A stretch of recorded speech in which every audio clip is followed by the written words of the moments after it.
dalam keadaan sehat semua ya.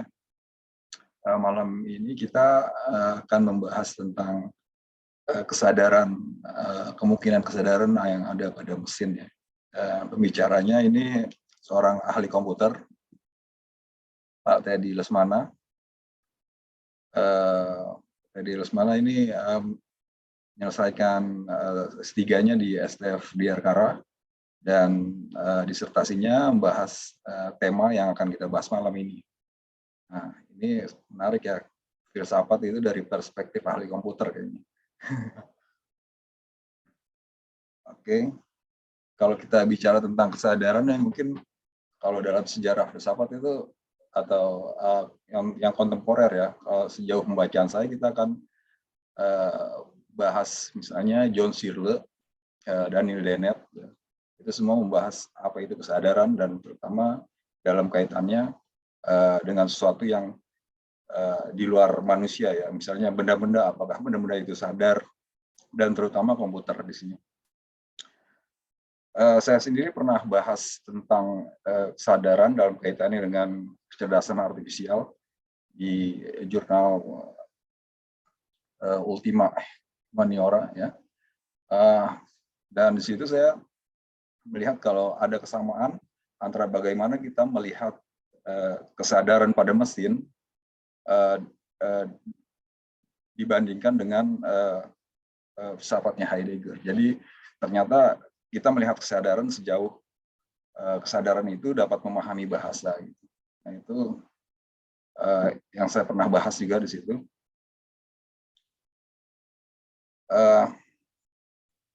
Sebelum kita mulai ke pembicara, sini ada apa ya, peristiwa yang baru-baru ini yang bisa kita jadi acuan itu yang ramai dibicarakan adalah bagaimana seorang pekerja dari Google ya, itu dia tuh mengaku bahwa Google Chatbot yang namanya Lambda itu dia bilang itu sentient, dia itu sadar diri, dan ternyata itu sekedar ilusi ya, dan dia akhirnya diperintahkan untuk cuti itu. Ternyata AI itu yang kecerdasan artifisial itu sudah sedemikian canggihnya sehingga seorang itu merasa bahwa dia itu berbicara dengan sesuatu yang sadar gitu seperti manusia. Nah, ini kita sekarang akan membahas kesadaran dari perspektif sains ya, yang akan dibahas oleh Pak Teddy Lesmana. Saya kira tidak panjang lebar, kita persilahkan waktu dan tempatnya Pak Teddy. Terima kasih Pak Budi.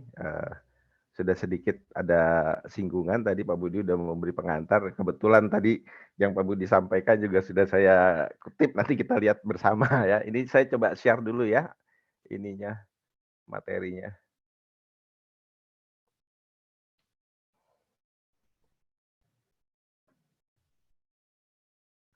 Sudah tampak?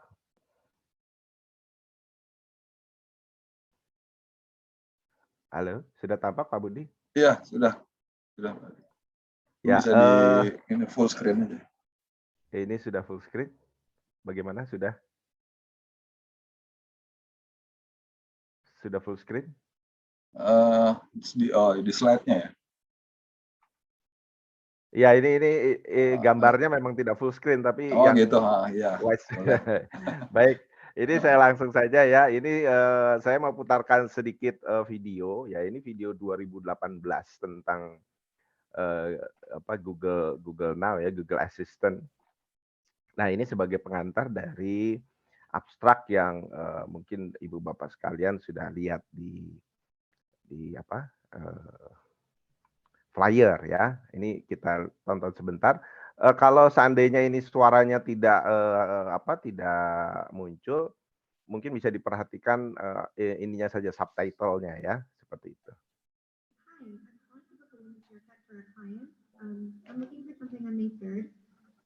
It turns out a big part of getting things done is making a phone call. We think AI can help with this problem. Let's say you want to ask Google to make you a haircut appointment on Tuesday between 10 and noon. What happens is the Google Assistant makes the call seamlessly in the background for you. So what you're going to hear is the Google Assistant actually calling a real salon to schedule an appointment for you. Let's listen.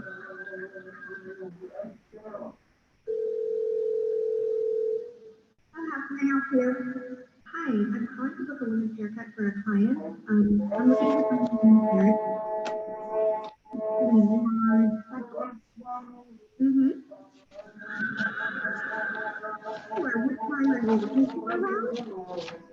At 12 p.m.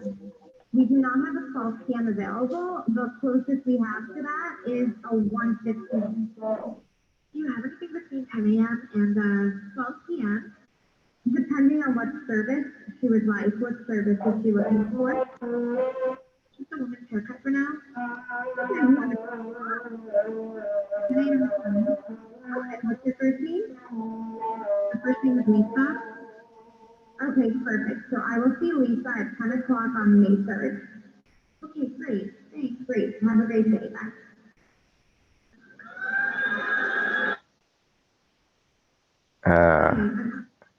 Baik ya, jadi itu sesuai saya mau memberikan pengantar dari judul dari flyer bahwa AI sudah berada pada tataran lolos uji Turing. Nah, uji Turing itu seperti apa? Kira-kira ilustrasinya seperti tadi, yaitu manusia tidak lagi dapat membedakan apakah yang sedang bercakap-cakap itu sebetulnya mesin atau manusia. Nah, dari perspektif mesin, pengembang mesin cerdas, saat itu masih dikatakan sebagai mesin cerdas, belum sebagai mesin berkesadaran, target itu sudah tercapai.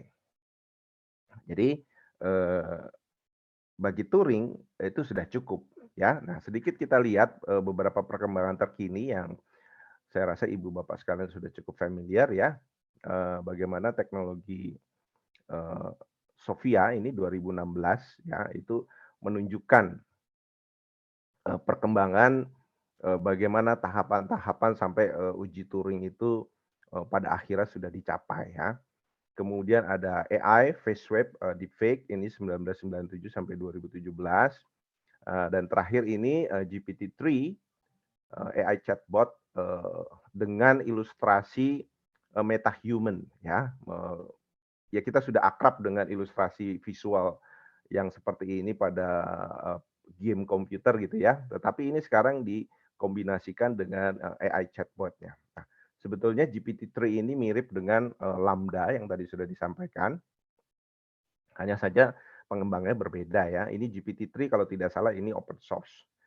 Nah, kalau kita lihat sedikit ilustrasi di bawahnya, ini keduanya ini metahuman dalam artian memang tidak ada wujud fisik personalnya tidak ada. Jadi ini benar-benar komputer grafis. Bedanya dengan games adalah bahwa ini dilengkapi dengan kemampuan untuk menanggapi percakapan. Nah, ini berita tadi yang sudah disampaikan di muka bahwa kemarin baru saja saya lihat beritanya ini Google pecat pegawainya yang sebut AI adalah makhluk berakal atau sentient ya. Ini namanya Black Lemon itu ya. Jadi menurut Black Lemon ini Google sendiri itu memiliki kebijakan bahwa apapun yang mereka buat tidak boleh dianggap memiliki karakter manusiawi. Bahkan katanya di dalam salah satu wawancara dengan televisi kode program bahwa dia tidak boleh melawan manusia itu sudah hardwire, bahkan bukan di tataran program. Nah, mungkin si Black Lemon ini memiliki kesan ketika sering bercakap-cakap, kemudian ada kesan personifikasi dari si algoritma itu sendiri, sehingga kemudian dia menyatakan algoritma chatbot Lambda itu sentient. Nah, ini yang tidak diterima oleh Google, bahwa pegawainya bersikap demikian dan itu tidak sesuai dengan policy yang sudah dibuat, kemudian dipecat. Nah, menarik di sini adalah bagaimana teknologi AI itu sendiri membangkitkan penyikapan pada manusia yang berinteraksi dengannya, ya. Seperti tadi pada contoh ilustrasi di depan. Nah, di sini, saya mau tampilkan, landscape-nya secara cepat ya, karena ini ada cukup luas pembahasannya, akan lebih menarik kalau, nanti kita akan lebih banyak berdiskusi untuk, poin-poin dari, yang akan disampaikan. Tapi secara garis besar, kita akan fokus pada 4 atau, 6 ya, 6 topik utama di sini. Jadi kecerdasan artifisial yang diterima sebagai, eee, mes apa, intelligent machine atau mesin cerdas itu merujuk pada algoritma AI berbasis teknologi komputer. Nah, itu dulu perlu kita, sepakati objeknya apa. Kemudian, yang kedua adalah klasifikasi MC. Apa itu klasifikasi MC? Jadi ada seorang peneliti bidang ilmu komputer, nah, ini David Games ya, saya sebutnya David Games. Dia membuat, sebuah buku judulnya Human and Machine Consciousness. David Games memberikan, peta jalan, sebetulnya bukan peta jalan tapi klasifikasi. Klasifikasi kesadaran mesin, dia kategorikan dengan MC1, MC2, MC3, sampai dengan MC4. Meskipun Games tidak bermaksud untuk menyatakan itu sebagai sebuah peta jalan, tetapi kalau kita lihat, ciri dari klasifikasi yang, Games sampaikan itu menunjukkan sebuah peningkatan kemampuan, untuk semakin mendekati manusia. Jadi ini ide dasarnya, Games yang dijadikan kerangka, tetapi, di sini tidak bermaksud untuk mengambil, eee, proyek pengembangan MC-nya David Games ya, proyek pengembangan MC-nya David Games itu sendiri, berbasis mesin, ya. Jadi bukan kajian filosofis, dan itu kita tidak mau masuk ke sana. Ini kita mau melihat, bagaimana kita melakukan, kritisi terhadap, klasifikasi David Games tersebut dari perspektif Maaf filosofi. Pak Teddy, Ya, slide-nya kayaknya belum ini, slide-nya masih di belum. yang awal ya. Sebentar. Nah, ya. Masih, sekarang ada di Sekarang di daftar isi. oh, baik. Saya sudah kembali normal? Iya, di daftar isi. Ya, baik. Ya, jadi yang nomor 3 adalah, bagaimana kita menyikapi hal tersebut, tentu kita harus memiliki tolak ukur ya. Tolak ukurnya kembali kepada, problem dualisme tubuh akal budi, kesadaran manusia ya, seperti itu. Dari situlah kita baru bisa melihat tolak ukur, bagaimana kita menanggapi, gagasan klasifikasi kesadaran mesin, David Games. Nah, setelah kita lihat, kita akan lihat, penyejajaran argumen filosofis, yang bisa ditempatkan dalam kesejajaran, argumen problem dualisme tubuh akal budi. Nah, di sini sebetulnya ada 5 tokoh utama yang akan digunakan. Yang pertama tentu saja, di sini kita lihat cukup akrab ya, Descartes, kemudian ada Alan Turing, kemudian ada John Searle yang tadi sudah disinggung, ada David Chalmers dan ada Thomas Nagel. Mungkin ada juga, tokoh-tokoh yang lain, Daniel Dennett dan lain-lain, tapi sebetulnya secara garis besar, gagasannya sudah cukup terwakili. Kemudian nomor 5 itu bagaimana, sains mencoba menjelaskan, kesadaran. Nah, ini perlu dibedakan juga antara consciousness dengan, awareness ya. Di sini konteks consciousness diterima sebagai kesadaran dan awareness diterima sebagai kemawasan, ya, kemawasan kebertubuhan, seperti itu. Di sini ada beberapa, kritik atau, argumen kritis yang akan digunakan. Pertama dari Gilbert Ryle, kemudian ada Antonio Trewavas, ada Anthony Damasio, Fokringer, Endel Turing, Pulvermuller, kemudian ada Roger Penrose dan, Stuart Hameroff. Ya, ini nanti kita akan lihat agak, lebih detail. Baru setelah, gagasan kesadaran berdasarkan sains itu diurai, kemudian kita lihat kritik filosofisnya itu bagaimana. Ya, baru nanti kita bisa menyikapi bagaimana mengkaji, klasifikasi MC-nya David Games ya, baru dari situ kita lihat kesimpulan atau diskusi lebih lanjut. Nah, ini sedikit perkenalan ya. Jadi ini Alan Turing 1950 ya, artikelnya dia tentang can machine think, kemudian diubah oleh Turing menjadi daripada kita bertanya-tanya dengan can machine think, lebih baik saya ajukan pengujian yang lain yang namanya uji Turing ya, atau sering dikenal dengan imitation game ya, seperti itu. Tentu ada apa, rekan-rekan mungkin pernah lihat filmnya ya, tapi filmnya tidak fokus tentang uji Turing di situ. Kemudian ada tokoh John Searle ya, 1932 sampai sekarang. Ini salah satu argumen kritisnya yang mengkritisi pemahaman mesin itu ilustrasi Chinese Room. Kemudian David Chalmers 1966. Oh ya, kalau Turing, John Searle dan Thomas Nagel ini nadanya kritis terhadap kemungkinan kesadaran mesin atau mesin cerdas. David Chalmers ini posisinya justru dia pro ya. John Searle ini punya argumen tentang AI yang biasa saja yang dikatakan sebagai weak AI ya. Dan John Searle juga punya argumen tentang strong AI, bahwa apa yang telah dicapai oleh teknologi sekarang itu baru di taraf weak AI ya. Nah, bahkan tapi kalau menurut Chalmers justru strong AI itu mungkin ya, sedangkan menurut John Searle itu tidak mungkin. Chalmers nanti punya beberapa argumen lain tentang dukungan argumennya dia bahwa strong AI itu mungkin yang dinamakan dengan problem mudah dan problem sukar, atau easy problem dan hard problem. Kemudian Thomas Nagel ini punya gagasan what is it like to be a bat ya. Jadi maksudnya kesadaran itu sebuah pengalaman fenomenal yang tidak terjangkau oleh pengamat ya. Jadi harus dialami. Keempat argumen yang dikeluarkan oleh tokoh-tokoh ini dikeluarkan tentu saja bukan dalam konteks menanggapi David Games ya. Itu adalah tugas saya. Tugas saya yang menempatkan argumen mereka ini dalam klasifikasi David Games. Nanti akan kita lihat satu persatu kesejajarannya di mana. Ya, jadi ini sepintas tadi kita sudah lihat ya, pokok persoalan kebangkitan mesin cerdas, apakah mesin dapat berpikir, apakah mesin dapat membentuk kesadaran ya.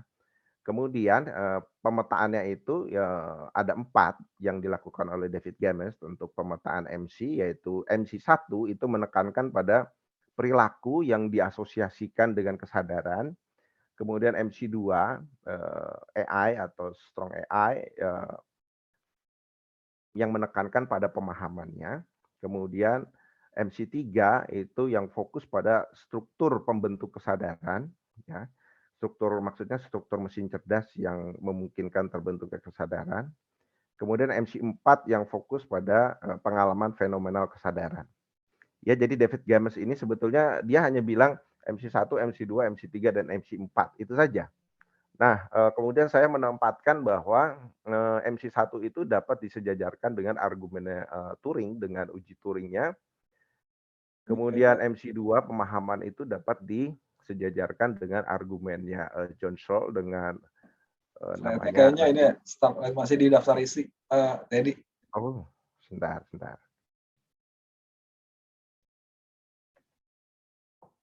Sekarang? Masih di daftar isi. Oh, kalau gitu tidak perlu saya full screen kali ya. Di slide ini aja. Sekarang? Di latar belakang ini. Oke, sudah betul, latar belakang. Ya, jadi tadi ya, nah ini ya, klasifikasi MC David Games itu tadi saya ulangi ya, ada MC1 sampai dengan MC4. MC1 fokus pada perilakunya, MC2 fokus pada pemahaman, MC3 fokus pada struktur kesadaran, dan MC4 fokus pada pengalaman fenomenal kesadaran.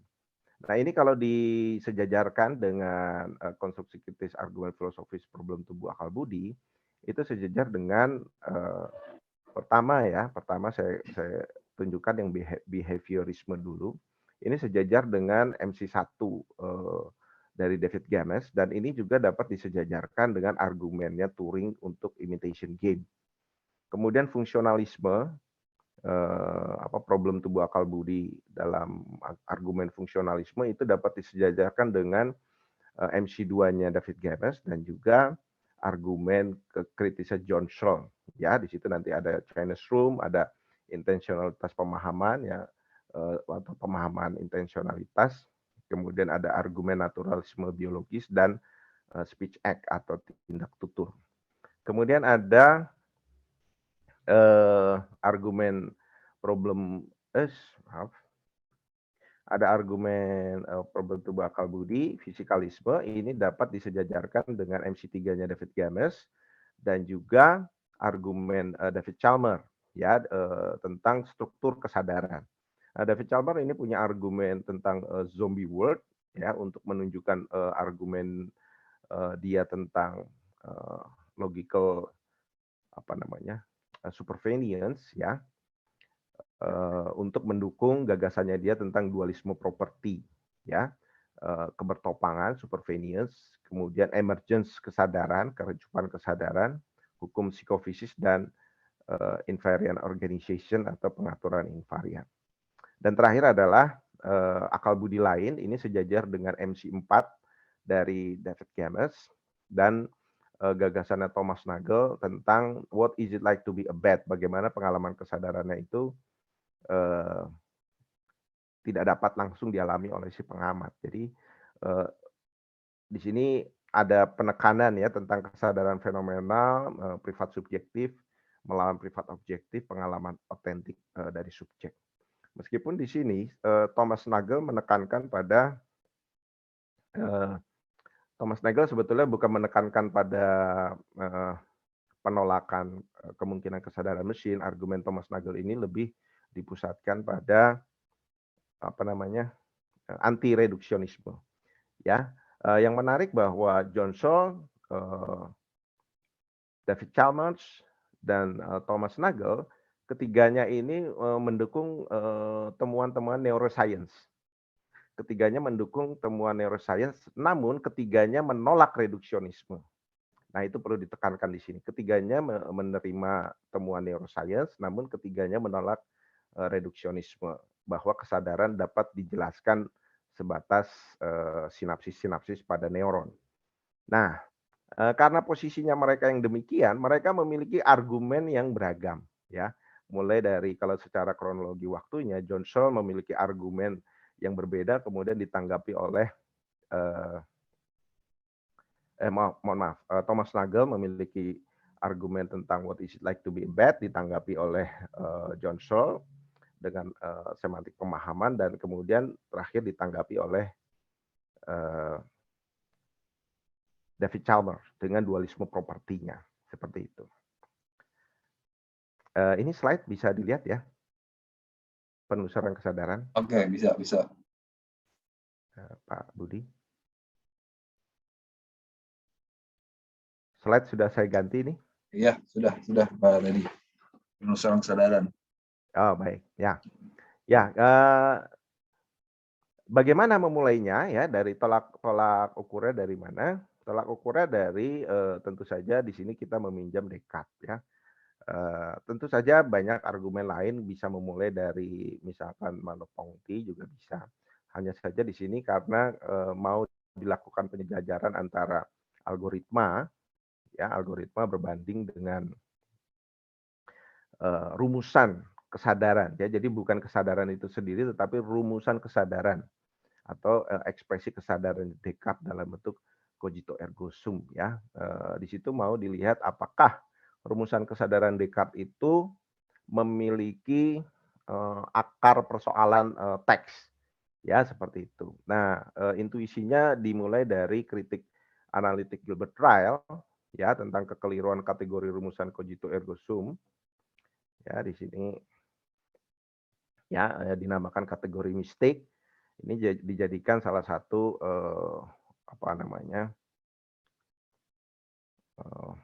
peluang ya untuk penyelidikan lebih lanjut. Di situ Ryle mengkritisi bahwa rumusan dualisme tubuh akal budi Descartes itu menimbulkan kesan adanya hantu di dalam mesin, ghost in the machine ya. Padahal sebetulnya itu hanya persoalan karena Descartes menempatkan konteks teksnya itu yang tidak tepat ya. Nah, hanya saja kritik Ryle ini tidak berkata apa-apa tentang kesadarannya itu sendiri. Paling tidak kritikan Ryle ini hanya dapat dikatakan menyatakan bahwa rumusannya Descartes keliru. Ya, tapi tidak selesai hanya dengan mengatakan bahwa rumusannya keliru, tapi kesadarannya itu sendiri bagaimana. Nah, seperti itu ya. Jadi itu tidak selesai di Ryle ya, seperti itu. Nah, oleh karena itu kita mencoba masuk ke dalam penelusuran neuroscience ya. Karena ini terkait dengan cogito ergo sum, res cogitans. Nah, perlu juga dipilah sebetulnya sejauh mana ya ciri kecerdasan yang terlibat di dalam rumusan kesadaran Descartes itu ya. Nah, di sini ada temuan dari Anthony Trewavas ya. Anthony Trewavas itu meneliti tentang plain behavior and intelligence. Di situ dia menunjukkan bahwa ternyata ciri kecerdasan itu tidak membutuhkan organ otak dan itu sudah ditemukan pada tanaman dan tentu saja pada organisme sel tunggal itu lebih terlihat jelas ya. Dari penelitian lain di sini juga ada Isabel Fofringer ya et al ya di sini. Di situ juga menunjukkan bahwa childhood atau infancy childhood ini ada transisi ya, ada transisi bagaimana keputusan-keputusan si bayi ini mengalami transisi. Sebelumnya tidak melulu dari tisu organ otak yang purna ya. Jadi bahwa memang ada beberapa ciri kecerdasan yang tidak melulu berasal dari otak.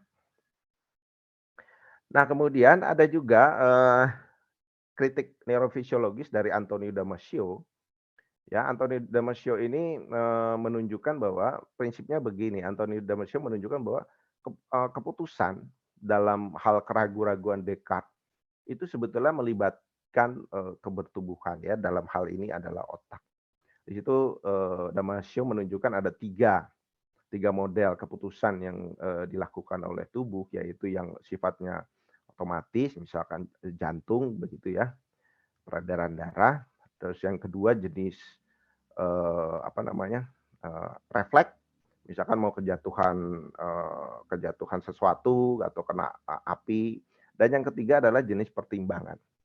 Nah, yang jenis pertimbangan ini sebetulnya yang dimaksud oleh Antonio Damasio, dan itu di dalam identifikasinya dalam kasus-kasus lesion otak, cedera otak, menunjukkan bahwa cedera otak itu akan mempengaruhi seseorang dalam membuat keputusan. Nah, ini juga ada penelitian lain ya dari Sosalu dan kawan-kawan ini ya. Di sini juga menunjukkan bahwa head, heart, and gut in decision making itu terlibat di situ ya. Dan ini ada penelusuran biologisnya di situ. Gagasan neuroscience ini sebetulnya mau menunjukkan bahwa argumen Descartes dualisme itu tidak sepenuhnya betul. Untuk menunjukkan bahwa sebetulnya tubuh berperan dalam pertimbangan keputusan ya. Perlu juga dibedakan dengan kelenjar pineal yang disampaikan oleh Descartes, karena kelenjar pineal itu bukan perihal tentang pembuatan keputusan keraguan-raguan ya, tetapi lebih kepada keterhubungannya antara tubuh dan jiwanya itu sendiri. Kemudian ada juga temuan neuroscience tentang proses berpikir dan lain-lain ya. Di sini saya ringkas saja ya. Maaf, ini tadi sudah. Nah, ini terakhir. Ini endotulfing ya. Nah, endotulfing itu memetakan struktur memori otak. Halo. Oke kok, Bang. Oke, Halo, terusin. ada suara Eh, saya? ada. Mohon maaf, mungkin Bisa suara tidak. diterusin. Oh ya, silakan. Terima kasih. Nah, endotolfing ini menunjukkan struktur memori otak bagaimana kesadaran consciousness itu dibagi tiga level terkait dengan keterkaitan bagian memori otaknya ya. Jadi ada kesadaran anoetik, noetik, dan autonoetik. Ya, jadi kalau terkait dengan hal-hal yang sifatnya prosedural, yang otomatis, yang tidak perlu pertimbangan, ini sejajar dengan apa yang disampaikan oleh Antonio Damasio. Itu sebetulnya adalah kesadaran anoetik. Kemudian ada dan ini terkait dengan memori prosedural. Ya, di sini ada mapping memorinya. Kemudian kesadaran noetik ya, yang terkait dengan kondisi sadar. Nah, kok mungkin saya mau mengkontraskannya dengan gagasan prasadar dan bawah sadarnya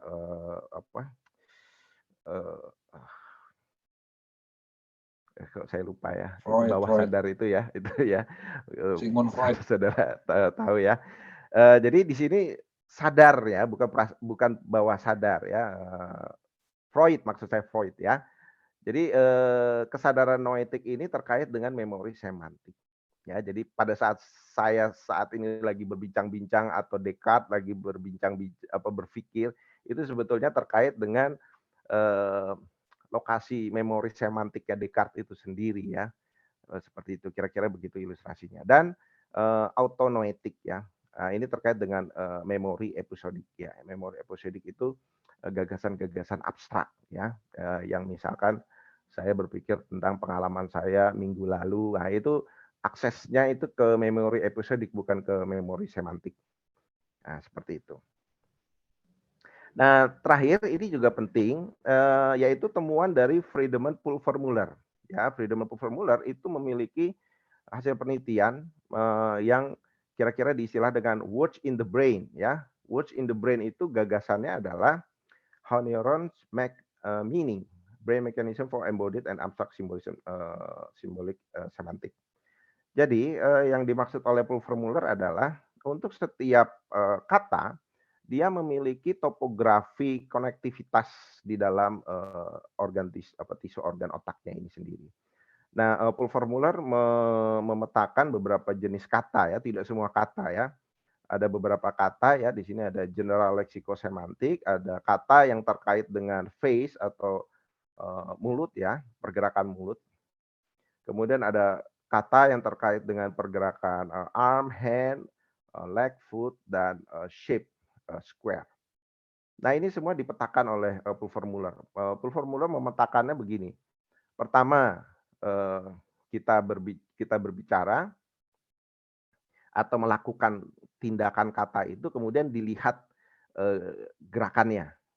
Maaf, dilihat ininya, brain scan-nya, ini fMRI-nya ini. Kemudian yang kedua adalah orangnya itu tidak melakukan tetapi ditunjukkan, katanya saja ditunjukkan. Kemudian dilihat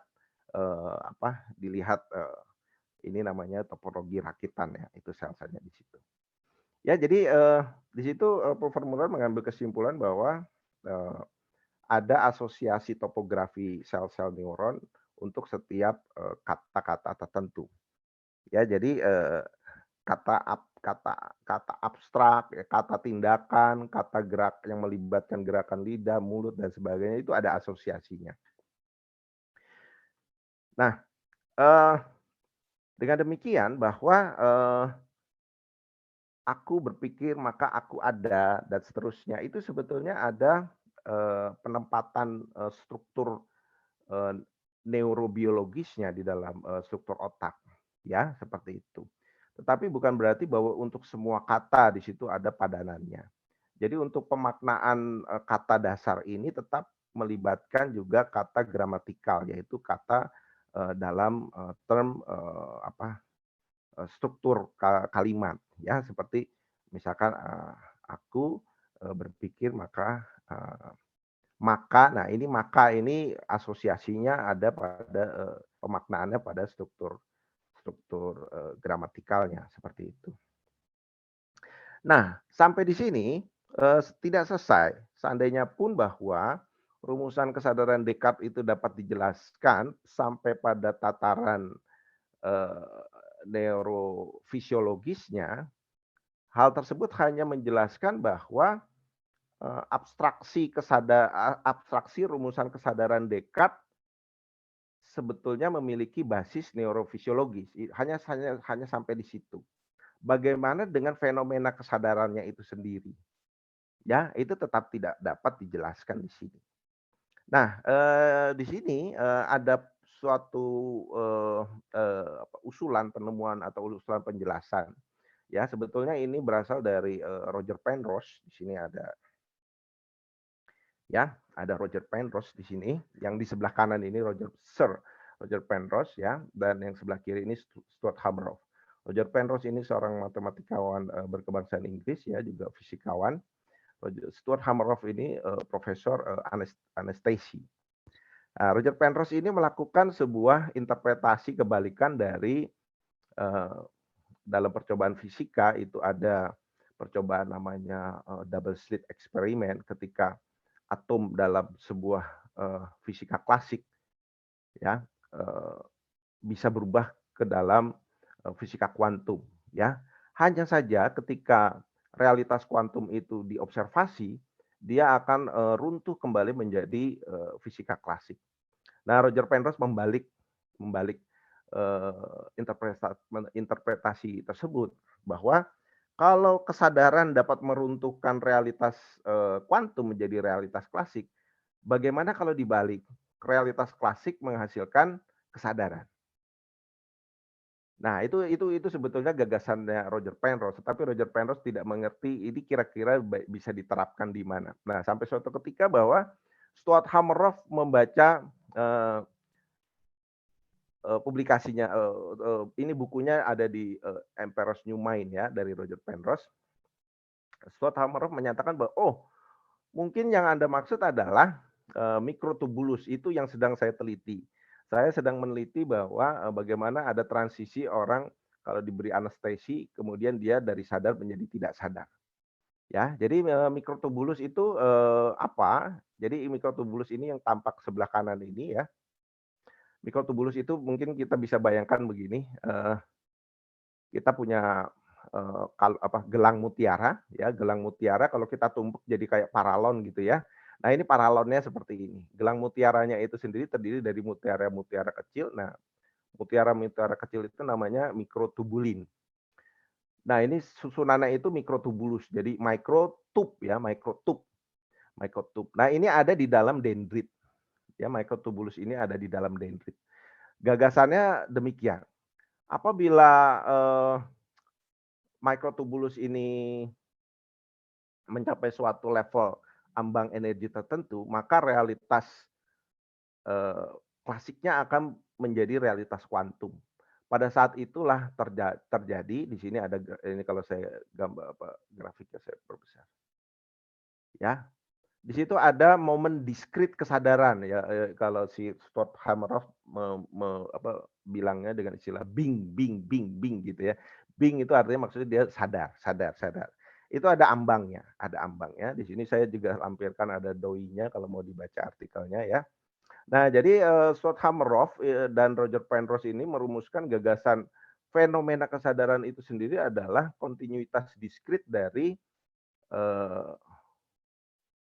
ambang kuantum dari, mikrotubulus di dalam, brain cell itu, ya. Jadi, kesadaran itu sebetulnya diskrit tapi yang berkelanjutan, ya seperti ini mau menjelaskan fenomenanya. Jadi ini, menggabungkan, antara gagasan rumusan kesadarannya Descartes yang dapat ditelusur pada, struktur neurobiologisnya dan fenomenanya itu sendiri yang dapat ditelusur ya sebagai usulan penjelasan pada, realitas, kuantum biologi. Nah, dari, temuan-temuan tersebut ya, eee, ini dicoba dipilah, apa yang sudah diidentifikasi tersebut dalam 4, konteks ya. Jadi ada konteks 1, konteks 2, konteks 3, konteks 4, sebagai stimulus yang kemudian diabstraksi menjadi rumusan kesadaran, ya seperti itu ya. Di sini ini ada konteks satu, realitas pada objek dirinya ya di luar res extensa ini ya. Nah, tetapi konteks 2 dan konteks 3 yaitu stimulus indrawi ya, stimulus indrawi ya panca indera gitu ya. Dan juga konteks 3 stimulus internal tubuh ya, rasa perasaan dan lain-lain. Dan terakhir adalah konteks 4 yaitu realitas abstrak itu sendiri atau words in the brain. Jadi pada dasarnya konteks 1, 2, dan 3 yang mengalami kebertubuhan itu pada akhirnya akan dikonstruksi menjadi sebuah realitas abstrak words in the brain dalam argumennya Pulver-Muller dalam struktur topologi rakitan sel-sel neuron. Dan sementara itu berinteraksi dalam ambang energi tertentu, dia akan mengalami tahap momentum kuantum yang membentuk fenomena kesadaran. Seperti itu. Nah, kemudian dari situ diidentifikasi pula 11 ciri subjek. Ya, ini belum berbicara tentang mesin ya, 11 ciri subjek yang membentuk hal-hal demikian ya. Jadi di sini ada 11 yang diidentifikasi, yaitu subjek itu tentu saja harus hidup, harus mandiri, kemudian dia memiliki kemungkinan yang terbuka, memiliki wadah biologis, dia membentuk ingatan, dan dia membentuk ekspresi abstrak, dapat berpikir, membentuk kisah, memiliki keterbatasan ya karena dia biologis terkena hukum alam, memiliki kesadaran dan memiliki pengalaman subjektif fenomena. Oh ya, ini saya masih punya waktu berapa lama ya?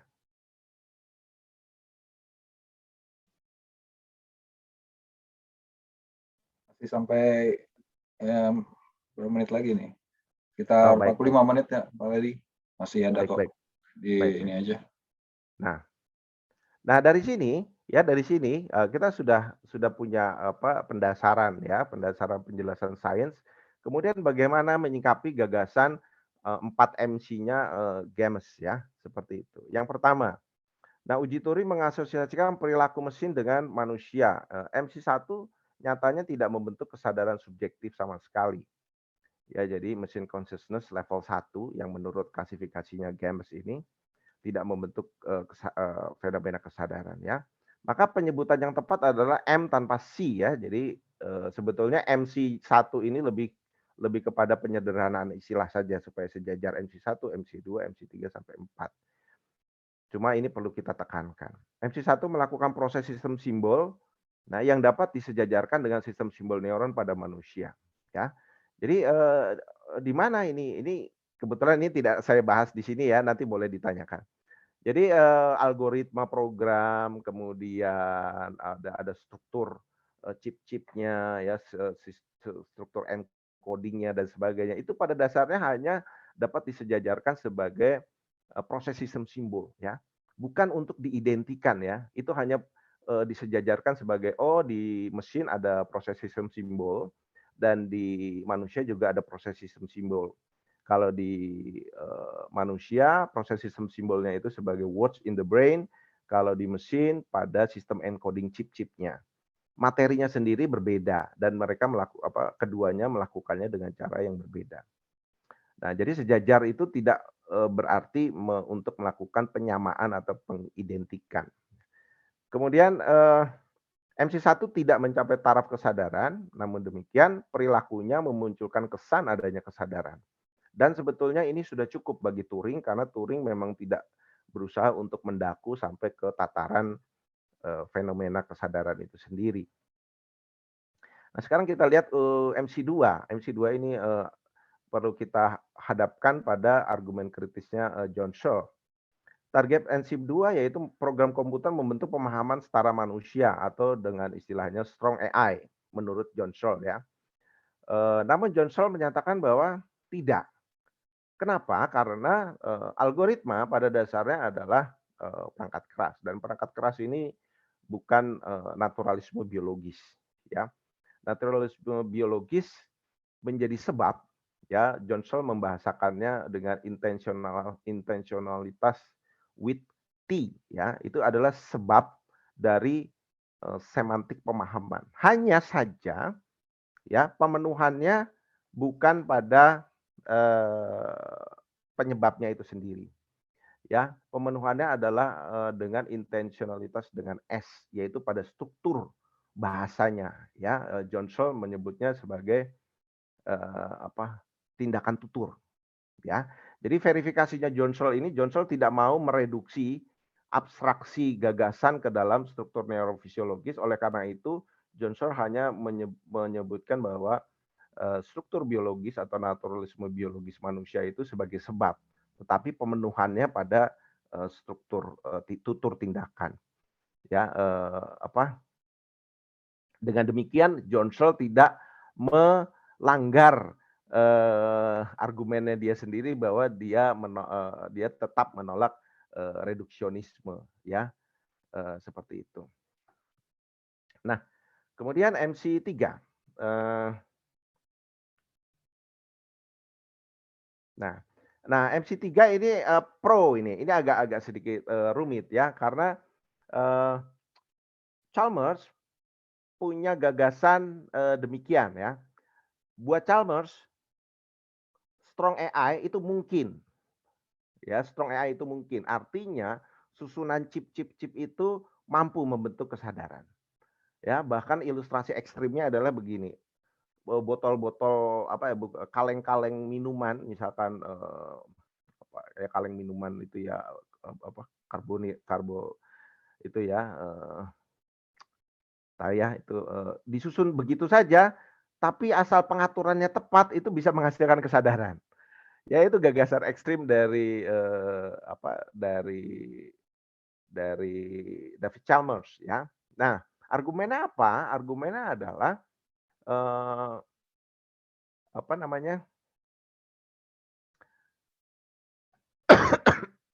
argumennya adalah kesadaran itu tidak bertopang secara logis pada tubuh biologisnya.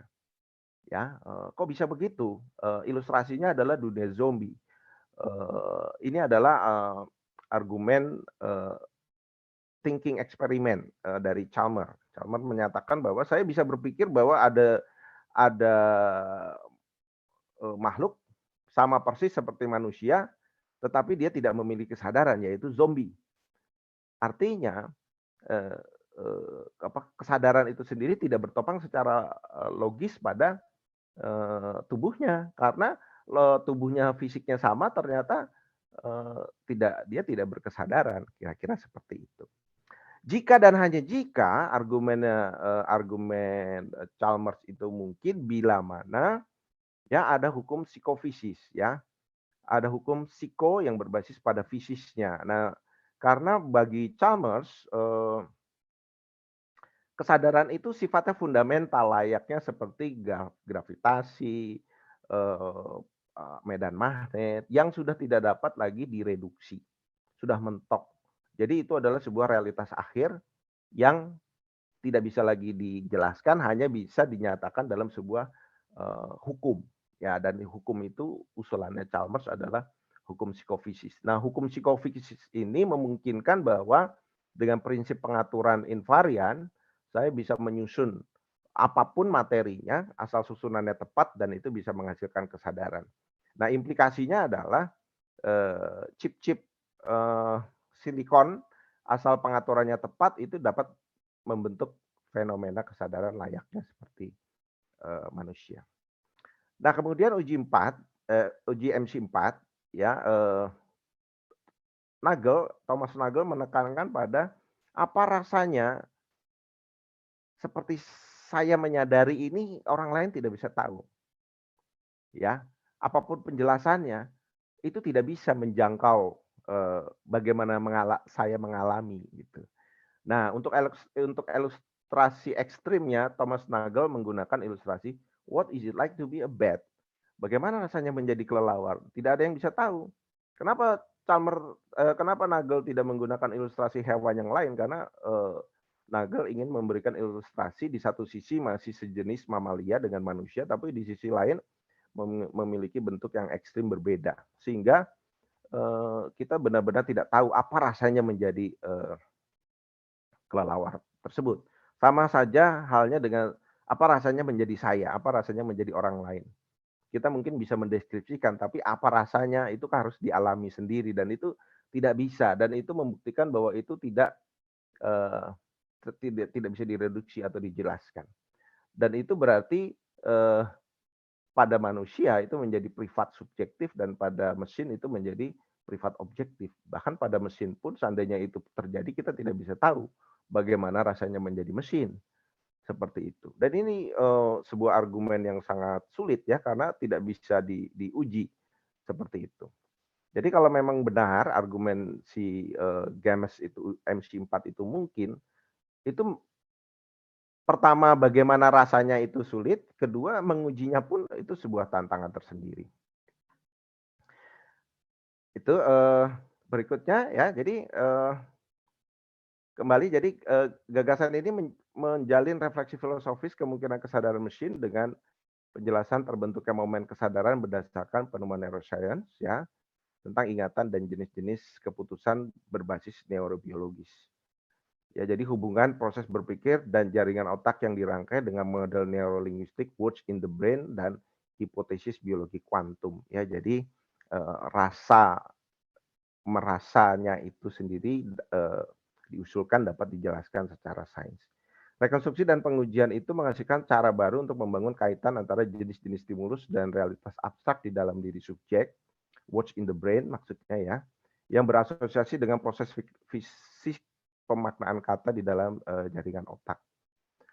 Gagasan ini juga menawarkan 11 ciri subjek sebagai panduan sederhana untuk membandingkan ya, seperti engineer Google itu sebetulnya, tidak perlu dia, terburu-buru bahwa menyatakan ini, eee, sudah berkesadaran, apakah sudah memenuhi 11 ciri subjek ya.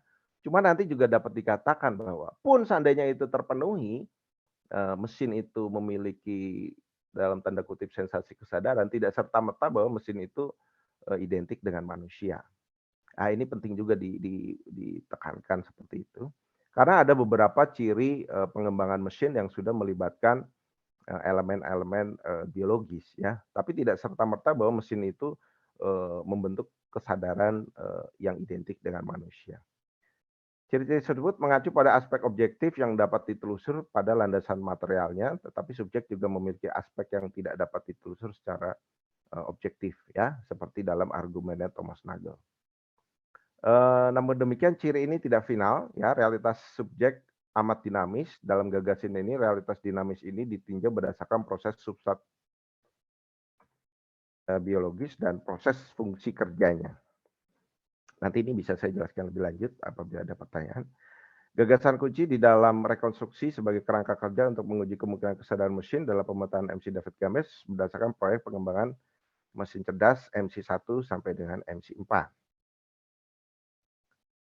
Gagasan ini membuat bingkai baru untuk membandingkan realitas subjek abstrak manusia terhadap mesin cerdas ya, khususnya argumen, kesadaran mesin ya. Pada dasarnya subjek merupakan realitas kognitif, tetapi dia juga realitas fenomenal. Jadi ekspresi kesadaran Descartes itu tidak selesai, tetapi juga perlu melibatkan aspek, fenomenalnya ya, yang lebih nyata terlihat pada, kebertumbuhannya seperti itu. Melalui bingkai realitas proses, kemungkinan penyejajaran subjek itu dengan mesin menjadi lebih jelas, sebab ada proses substrat dan proses fungsi kerja, sifat partikular, sifat universal, subjektifikasi, dan objektifikasi pada keduanya yang memperlihatkan perbedaan sekaligus beberapa titik singgung. Ini nanti kalau mau ditanyakan silakan. Upaya pengujian MC dalam penjelasan bertumpu pada pendekatan filosofis dan neurofisiologis karena subjek bukan hanya materi dan juga bukan melulu mental. Usulan gagasan tidak menyatakan bahwa persoalan dualisme tubuh akal budi selesai, namun dapat dikatakan bahwa persoalan itu dapat diurai sebagai sebagian melalui pendekatan objektif sains yang terlibat dalam hubungan tubuh akal budi. Demikian yang dapat nanti dulu masih ada satu lagi.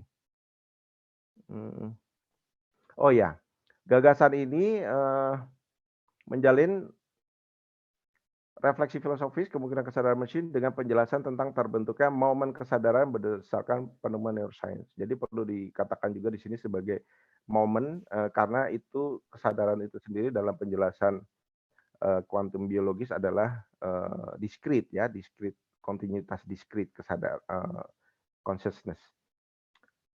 Tentang ingatan dan jenis keputusan berbasis neurobiologis. Hubungan proses berpikir dan jaringan otak yang dirangkai dengan model neurolinguistik words in the brain dan hipotesis biologi kuantum.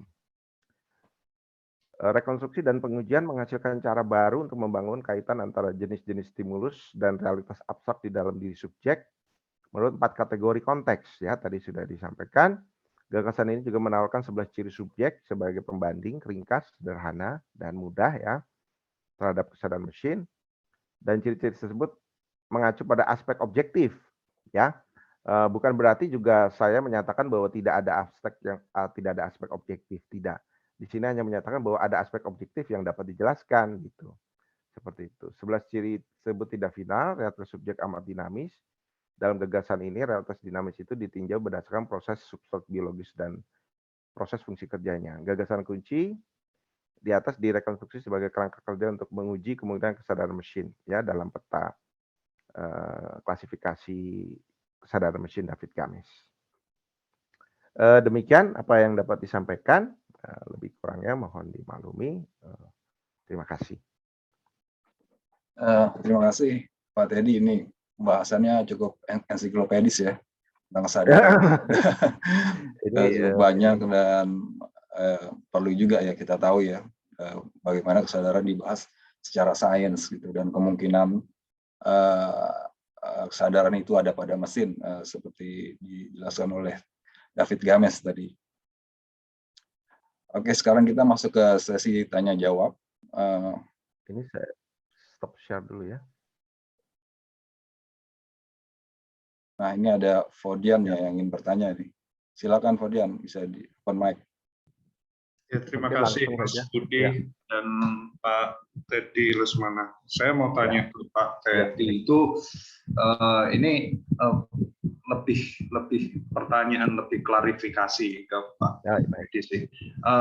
Kalau dalam pemaparan Pak Teddy itu, jadi Pak Teddy menempatkan posisi Pak Teddy ini untuk memandang bagaimana sih masa depan kecerdasan buatan itu, apakah dia benar-benar bisa independen atau dia selamanya memang akan selalu berada dalam tangan manusia itu sendiri. Kalau misal Pak Teddy mungkin apakah cenderung lebih ke David Chalmers atau dan teman-teman yang lain itu kayak John Searle sama satu lagi siapa tadi itu, atau justru Pak Teddy melihat ada kemungkinan bahwa istilahnya kecerdasan buatan itu memang nggak bisa lepas dari pengaruh manusia itu sendiri gitu. Karena kalau menurut saya dari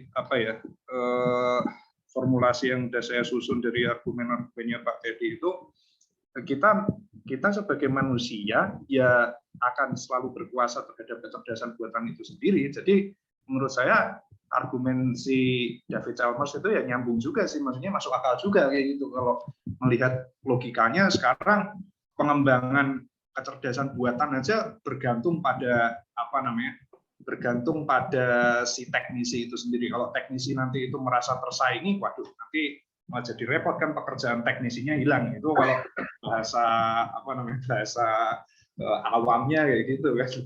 Tapi saya sendiri sebenarnya gimana ya, mau menanyakan itu dalam rangka kita bisa memahami ke depan tuh loh Pak, bagaimana mengontrol kecerdasan buatan itu sendiri menjadi lebih humanis kayak gitu loh Pak, kayak gitu. Karena kecerdasan kan ya oke lah, kecerdasan mungkin nggak bisa membuat suatu kesadarannya yang secara independen kayak gitu. Tapi ketika dia makin hari makin diisi oleh input dari manusia, itu berarti dia akan semakin cerdas kan, gitu kan. Nah, ketika manusia itu nanti ketika mesin itu semakin cerdas, dia akan membuat suatu output yang bisa mempengaruhi pikiran manusia. Nah, itu nanti akan muter terus kayak gitu. Jadinya kita harus mengantisipasi bagaimana manusia itu bisa mengontrol humanismenya dalam kecerdasan buatan itu sendiri. Itu pertanyaan kedua. Ya, itu. Terima kasih, Pak. Baik, terima kasih. Budi. Terima kasih Pak Faudian atau Mas Faudian ya. Mungkin saya pertama memilah dulu ya. Pertama, pada komputer kecerdasan buatan, sebetulnya saya pribadi tidak terlalu cocok dengan istilah kecerdasan buatan, karena pernyataan kecerdasan buatan itu seolah-olah sudah merupakan klaim sepihak bahwa kecerdasan dapat dibuat, kecerdasan manusia dapat dibuat. Saya pribadi lebih suka dengan istilah kecerdasan tiruan, ya. Jadi untuk memberikan jeda, untuk memberikan jarak bahwa itu baru berupa upaya, tidak boleh, tidak bisa diklaim juga bahwa itu sudah identik. Itu yang pertama. Terus yang kedua, proyek kecerdasan buatan, ya anggaplah kita pakai dulu istilah itu, pada komputer itu sebetulnya hanya dapat disejajarkan dengan proses berpikir pada manusia, atau yang lebih sering dikenal dengan faktor G, atau lebih sering juga dikenal dengan IQ. Ya, jadi itu proses berpikir. Jadi sebetulnya IQ itu hanya mengukur kapasitas komputasi neuron dalam mengolah tema-tema abstrak, tema-tema matematika, tema-tema bahasa dan sebagainya. Jadi itu baru di tahap penyejajaran itu. Sedangkan pada subjek manusia ada kecerdasan yang lebih primordial dibanding proses berpikir. Dan kecerdasan ini justru kecerdasan yang menghasilkan proses berpikir itu sendiri. Dan itu sudah diidentifikasi tadi dalam temuannya Trewavas. Bahkan tidak membutuhkan otak untuk membentuk kecerdasan. Nah, oleh karena itu, pun seandainya algoritma AI itu mampu sejajar atau dalam taraf tertentu lebih kuat dibanding manusia, misalkan ingatan gitu ya. Kalau ingatan komputer kan bisa bertahun-tahun gitu ya. Tetapi itu hanya dapat disejajarkan dengan proses sistem simbol dalam proses berpikir pada manusia. Itu bahkan tidak mencapai taraf kecerdasan yang lebih primordial, misalkan bagaimana RNA itu mampu membentuk struktur otak seperti itu. Ya, bahkan banyak sekali kecerdasan alam yang sebetulnya tidak membutuhkan struktur otak. Nah, ini saya belum berbicara tentang kesadaran. Jadi baru di tahap ini pun sebetulnya saya bisa bilang masih jauh ya, masih jauh dalam hal tertentu. Namun demikian bukan berarti tidak ada kemajuan di dalam AI. Ya, namun demikian tidak berarti tidak ada kemajuan di dalam AI yang dengan serta-merta dapat disepelekan begitu saja. Ya, salah satu keunggulannya adalah AI itu dapat kita distribusikan, dapat kita copy, dapat kita install, dan kualitasnya identik atau istilahnya kompatibel. Itu salah satu keunggulannya ya, dapat disebarkan di mana-mana seperti itu. Kalau ada Einstein kan tidak bisa kita copy paste ya seperti itu. Ya, jadi saya tidak akan bilang bahwa ini keunggulan tapi saya lebih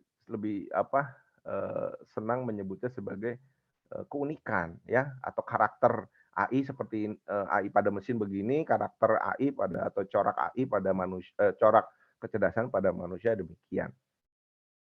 Terus yang ketiga masalah sejauh mana bahwa manusia bisa terus superior, sejauh mana bahwa manusia dapat terus superior terhadap AI ya, seperti itu.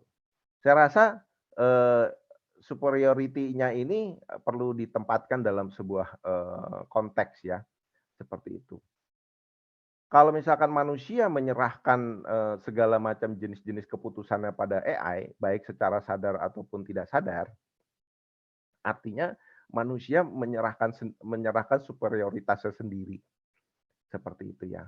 Contohnya gimana? Contohnya adalah apabila kita memilih apa ya, memilih pilihan-pilihan di internet lah. Itu kan sebetulnya produk dari AI ya, machine learning ya, seperti itu. Apakah kita independen atau kita influenced by oleh mereka gitu ya. Tapi kalau dalam hal misalkan begini, dalam hal itu yang apa AI dapat mengalahkan Master Go ya. Saya rasa itu konteksnya berbeda ya, dalam hal itu superior. Tapi keunggulan manusia itu di mana ya? Di sini tidak saya tampilkan. Salah satu ciri khas yang bukan disebut sebagai unggul, tapi sebetulnya salah satu ciri khas manusia yang sebetulnya memiliki nilai adalah justru kerapuhannya gitu. Manusia itu bisa berbohong. Oh, algoritma juga bisa kita buat algoritma bohong begitu ya. Tapi kan itu pembentukannya beda ya. Pembentukannya beda. Jadi sebetulnya yang lebih penting adalah bagaimana kita mengenali ciri dari AI ini ya. Entah kita mau tidur, entah kita mau merem, entah kita mau hapus, delete, ini teknologi ini akan terus dikembangkan ya. Tapi kita perlu mengenal bagaimana dia bekerja ya, sehingga kita bisa menempatkan dia pada posisi sebagaimana mestinya. Misalkan jangan menempatkan dia pada situasi yang misalkan perlu melibatkan rasa perasaan lebih lebih lebih lebih dominan dalam hal-hal yang terkait dengan humanisme dan sebagainya ya, karena cara AI membuat semacam keputusan itu sebetulnya hanya sekedar komputasi saja ya, sedangkan manusia membuat keputusan itu bukan cuma sekedar komputasi yang diukur dengan IQ, tetapi juga ada manusia bisa membuat keputusan dengan pertimbangan dendam. Manusia bisa membuat keputusan dengan pertimbangan balas budi. Nah, hal-hal seperti itu tidak jadi subjektivitas biologis manusia itu tentu saja memiliki corak dibanding objektivitas mesin. Nah, yang menjadi pertanyaan itu kan sekarang sudah banyak proyek rintisan bagaimana membuat algoritma berbasis sel biologis. Ya, yaitu ada salah satu contohnya Xenobot dan sebagainya. Dan bukan hanya itu saja, tapi juga ada Neuralink melibatkan manusia dengan mesin seperti yang banyak dilakukan oleh Elon Musk dalam extended human dan sebagainya. Nah, ini apakah itu nanti akan memiliki dampak? Ya mungkin tidak sekarang, mungkin bisa 50 tahun, mungkin bisa 100 tahun. Ketika algoritma sudah punya rasa perasaan atau dalam bahasanya John Searle itu intensionalitas pemahaman. Jadi roso, nah kalau dalam bahasa Jawanya algoritma kan tidak punya roso ya, algoritma tidak punya roso. Nah, tapi suatu ketika kalau algoritmanya itu dibangun di atas sel-sel biologis, paling tidak secara logis kita bisa berasumsi bahwa ada rasa corak biologis di situ. Nah, apakah itu nanti dapat membuat kalau di dalam tadi pertanyaannya, algoritma mengambil alih kendali gitu ya, tidak bisa dikendalikan ya. Dia mandiri, kemudian manusia tidak bisa lagi mengendalikannya gitu ya. Itu saya saat ini belum bisa menjawab ya, karena tadi seperti disampaikan di depan oleh Mas Budi itu, Google sendiri si engineer-nya bilang sudah menanamkan algoritmanya itu tidak boleh melawan manusia, itu hardwire ya, bukan di algoritmanya lagi tapi di hardwire seperti itu. Tapi kita tidak tahu juga apakah ada ilmuwan yang sengaja membiarkan mesinnya itu nanti independen gitu ya, kita tidak tahu ya. Tapi ada satu ciri yang jelas tidak tampak, yaitu dia tidak hidup. Ya, dia tidak hidup. Seperti itu. Mungkin itu yang bisa saya tanggapi ya, mungkin belum memuaskan mungkin, tapi kira-kira itu. Terima kasih. Iya, makasih Pak tadi. Iya.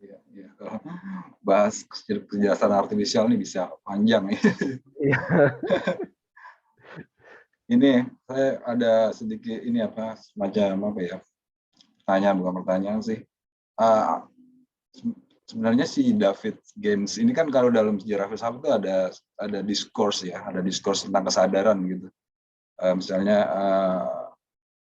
seperti Daniel Dennett itu kan termasuk materialis ya. Dia jadi nggak Ya, percaya betul. itu ada, kesadaran itu tidak Ya. ada. Jadi Ya, yang ada ya mekanisme gitu, sesuatu yang mekanistik dan itu bisa disebut kesadaran. Nah, kalau si Chalmers itu kan dia bisa ada yang materialis, ada juga yang mental gitu, yang apa ya, sesuatu yang melampaui yang ini ya, yang istilahnya fungsionalis organisasional ya, kalau nggak salah ya. ya. Chalmers itu. Nah, posisi si David Games ini dengan tesis dia tentang kemungkinan kecerdasan artifisial atau kesadaran artifisial itu, posisi dia itu ada di mana? Apakah dia itu dualis ataukah materialis atau soalnya dia kan di satu sisi dia yang MC2 itu dia mengacu pada Searle, kemudian MC3 dia mengacu pada Chalmers. Ya. Nah, itu dan iya seperti itu. Baik, saya tanggapi dulu ya. Pertama-tama saya perlu klarifikasi kembali bahwa yang menempatkan argumen John Searle, Chalmers atau Thomas Nagel dalam klasifikasi Games itu saya, bukan David Games. Ya, itu satu. Kedua, David Games sendiri membuat klasifikasi MC1 sampai dengan MC4 itu dalam proyek robot Kronos. Ya, jadi David Games punya proyek robot Kronos ya tentang kesadaran mesin, dan itu aspeknya material. Aspeknya material. Jadi kalau mau ditempatkan dalam pilihan Dennett dan Chalmers, dia sebetulnya lebih dekat kepada Dennett. Ya, seperti itu. Itu penangkapan saya ya. Kemudian perlu juga catat di sini sebetulnya kesadaran ini apa? Ini kan abstrak ya. Jadi si John Searle, Dennett, Chalmers, Nagel itu sepakat bahwa aspek kesadaran ini melibatkan yang namanya qualia, ya, fenomena qualia, ya, seperti itu.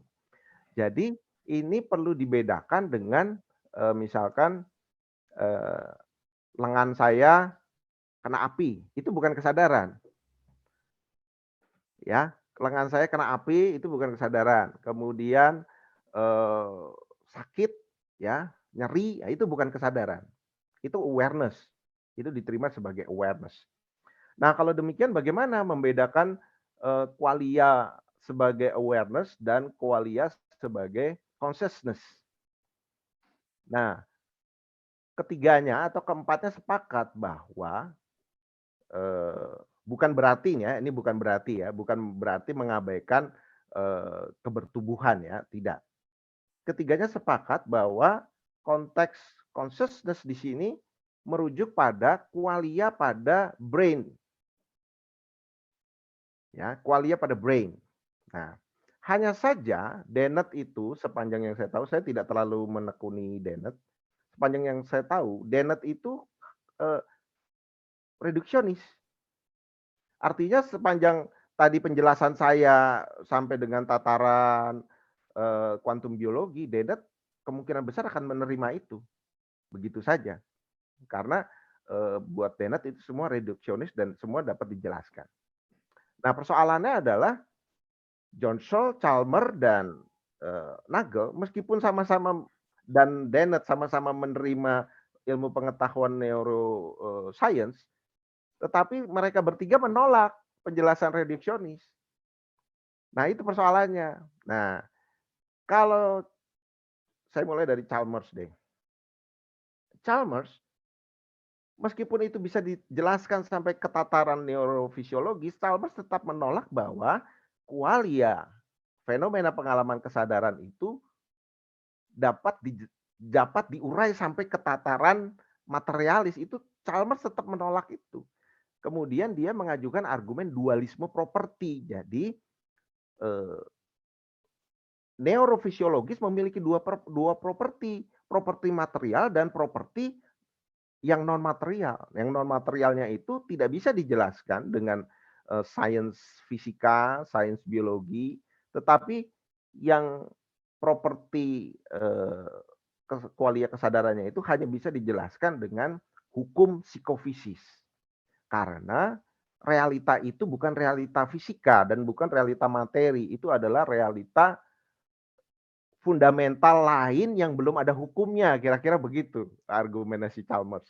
Dan Chalmers mengajukan hukum psikofisis. Nah, hukum psikofisis itu menjelaskan hubungan supervenience, hubungan kebertopangan, bahwa yang bertopang, yaitu kesadaran, itu dapat saja dia bertopang secara naturalisme biologis, tetapi dia tidak bertopang secara logis. Ya, jadi hati-hati juga untuk menyamaratakan antara si Chalmers dengan Dennett, sama sekali berbeda. Kemudian bagaimana dengan John Searle? Nah, John Searle menolak dualisme. Ya, John Searle ini menolak reduksionisme, tetapi dia menolak dualisme dan dia juga menolak dualisme properti. Dualismenya Descartes dia tolak, dualisme substansi maksudnya ya, dan dualisme propertinya ala Chalmers juga dia tolak. Nah, kalau begitu bagaimana? Itu agak aneh juga kan, orang berpikir si John Searle ini, kamu menerima penjelasan, ibaratnya begitu ya, kamu menerima penjelasan neuroscience, tetapi kenapa kamu menolak itu reduksionis? Nah, itu ini agak apa? Gimana ya? Dualisme sikap gitu ya. Nah, ya mungkin dia dalam posisi pengamat ya. Nah, jadi si Chalmers, John Searle ini mengambil jalan memutar. Dia mengambil jalan memutar. John Searle mengambil jalan memutar dengan excuse-nya dia adalah saya tetap dapat menjelaskan secara objektif kesadaran dalam tindak tutur meskipun saya menolak itu reduksionis. Ya. Jadi makanya tadi dia katakan ini kita perlu lihat bukunya dia tentang intentionality, itu intensionalitas itu ya, ada intensionalitas dengan T yaitu naturalisme biologis dan intensionalitas dengan S yaitu struktur tindak tuturnya. Jadi John Searle itu menganggap bahwa memang kita dipengaruhi oleh kebertubuhan, tetapi pemenuhannya tidak terunut dalam kebertubuhan, tapi pemenuhannya itu adalah tindakan kata-kata. Nah, justru disinilah peran science neuro watch in the brain-nya Pulver Muller dapat menjelaskan bahwa yang dimaksud dengan kata-katanya John Searle itu sebetulnya juga ada akar biologisnya. Ya, dan ini wajar karena bukunya John Searle itu kan lahir duluan ya. Temuannya Pulver Muller kan baru belakangan. Seperti Ya, itu. Mystery of Consciousness itu ya. Ya, John Searle juga percaya kalau misalnya pemahaman itu emang ada akarnya di dalam brain ya. Dia ada proses neuros. Ya, betul. Kalau dia tapi dia menolak reduksionisme John Searle. Iya, jadi di satu sisi dia terima tapi dia menolak, itu agak peliknya si John Searle itu ya. Oke, ini ada yang mau tanya lagi nih. Oh, silakan. Mbak Didi dari Raise Hand. Silakan Mbak Didi. Yes, terima kasih Bapak. Apakah suara saya jelas? Sangat jelas. Ya. Oke, terima kasih. Terima kasih Pak Teddy dan juga Pak Budi. Sebenarnya Pak, kalau misalnya ngobrolin tentang kesadaran dan juga AI seperti itu, saya sedikit rada tertegun gitu Pak. Dalam arti, kenapa kok pembahasan tentang robot, AI, dan juga kesadaran itu, kalau menurut saya itu sifatnya sangat atributif gitu. Apakah AI ataupun robot itu punya kesadaran, ataupun punya bentuk kognisi yang A, ataupun B, dan lain sebagainya. Karena sejauh yang saya ketahui, robot yang sudah ada sekalipun, semisal Paro gitu, si robot anjing laut, ataupun juga Harmony atau Kailiku, si robot seks, mereka juga bisa untuk responsif, atau juga bisa aware, sebagaimana yang Bapak bicarakan tadi gitu. Artinya kalau misalnya hanya dalam tanda kutip melihat luaran bahwa mereka responsif, kayak Paros misal di depannya ada batu ya dia akan loncat karena kognisinya setara dengan anak 3 tahun, ya mungkin mereka juga akan dibilang sudah apa nggih, sudah mempunyai, kalau bentuk kesadaran mungkin agak tricky ya, karena kayak yang Bapak sampaikan tadi gitu, itu sangat berlevel, tapi nyatanya mereka juga responsif. Terus apalagi nggih, terus kayak yang Bapak tadi bilang gitu, atau si penanya sebelumnya, terus bagaimana sebenarnya yang harus kita lakukan gitu agar si manusia semisal tidak dinopong nggih, tidak disupervisi sama si AI gitu. Saya setuju sih sama apa yang tadi Bapak bilang, bahwa tidak memberikan apa nggih, kewajiban yang begitu berat dalam tanda kutip kepada si AI itu. Saya pernah berkomentar sedikit Bapak tentang self driving car. Terus apa tuh namanya, mungkin salah satu solusinya daripada kita selalu bulit sama trolley problem, mungkin ya bagaimana kalau misalnya si self drive car itu tuh dibuat di monorail gitu, yang ketika terjadi sesuatu itu tuh nggak harus si AI-nya itu tuh memutuskan seperti itu. Karena kan lucu, maksudnya robot atau AI sendiri itu tuh dibuat untuk mengatasi 3D, dual, dangerous, sama difficult. Tapi kenapa si AI sendiri, maksudnya lewat trolley problem itu tuh dibuat seolah-olah sudah berada dalam situasi bahaya itu sendiri gitu. Jadi di mana ide awalnya?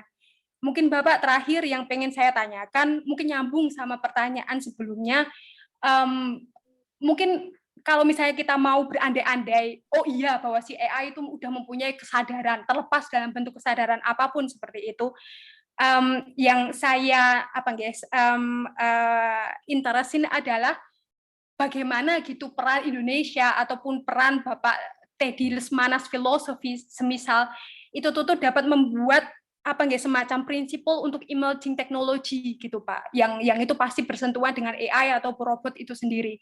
Karena saya rasa ketika pembahasannya adalah apakah AI mempunyai kesadaran atau tidak dan lain sebagainya, it's terlalu timing gap bisa dibilang. Padahal masalah yang menurut saya lebih nyata tentang surveillance ataupun juga punishment, transhuman dan lain sebagainya itu lebih nyata untuk si AI atau robot itu sendiri.